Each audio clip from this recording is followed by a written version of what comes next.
1 year ago today, I announced that DXC technology was coming. The biggest economic development project win in our state's history, with 2,000 direct jobs right here on Poydras Street in New Orleans. And I want you to think about something for a second. There were more than 30 cities across the country competing for that. It ended up a head-to-head competition between New Orleans and Nashville. And New Orleans won. They made the commitment because Louisiana finally said, we are going to fund higher education. They are not going to spend their money, and not just DXC Technologies, but for all of the economic development projects coming forward. They're not going to spend their money in Louisiana if they don't have educated, skilled, trained workers here that they need to be successful. The biggest part of the upfront payment with respect to DXC Technologies was not money that the state gave DXC to pay for their relocation expense. It was money that Louisiana gave to higher education in Louisiana, so that UNO and Delgado and Southern and LSU and Southeastern could have the programs that they needed to have in order to make sure DXC would be successful. That is the new model going forward. Medicaid expansion in Louisiana has worked extremely well for our state. The rate of uninsured in Louisiana for adults is the lowest it has ever been, from almost 1 in 4 to right at 1 in 10 today. It's just the right thing to do.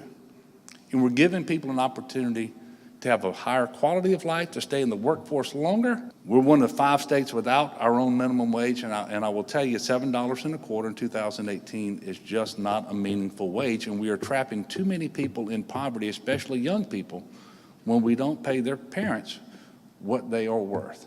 And we need to do better than that. And speaking of paying what people are worth, we have the largest pay gap in the country in terms of gender-based pay. That is offensive to me. That is offensive to me.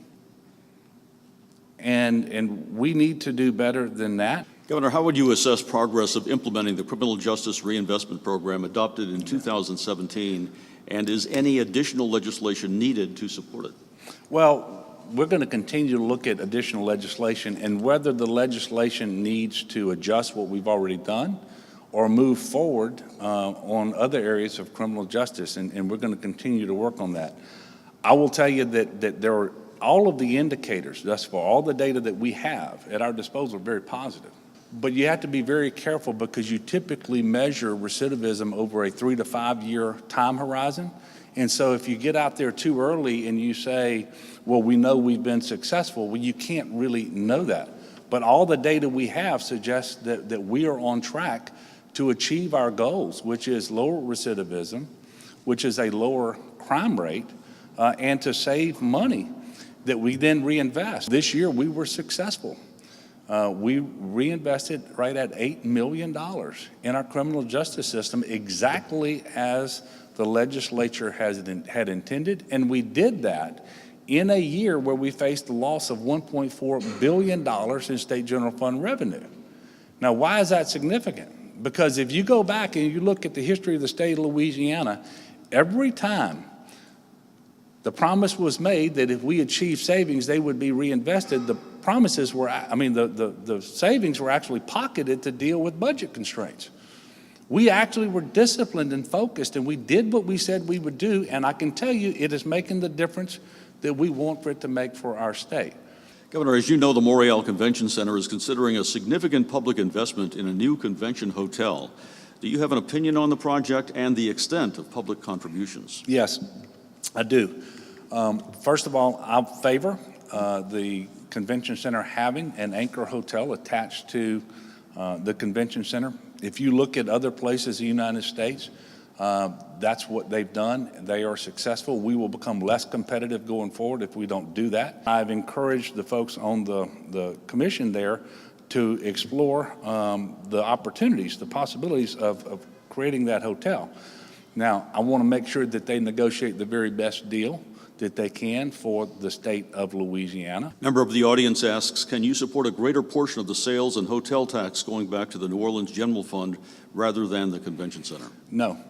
And the reason I can't do that is because we have bonded debt that we have to pay, and we're looking at increasing our investment in that facility, and by the way, in the Superdome as well. I have charged my commissioners at the Stadium and Exposition District and at the Convention Center to maximize the value in these facilities so that we know that they are going to continue to draw people for decades to come. I'm not interested in losing any part of the revenue stream that we use for those facilities. Governor, please discuss any changes you would like to see in Louisiana's minimum foundation program, the MFP for public schools. I want to give the full 2.75% increase this year in the MFP.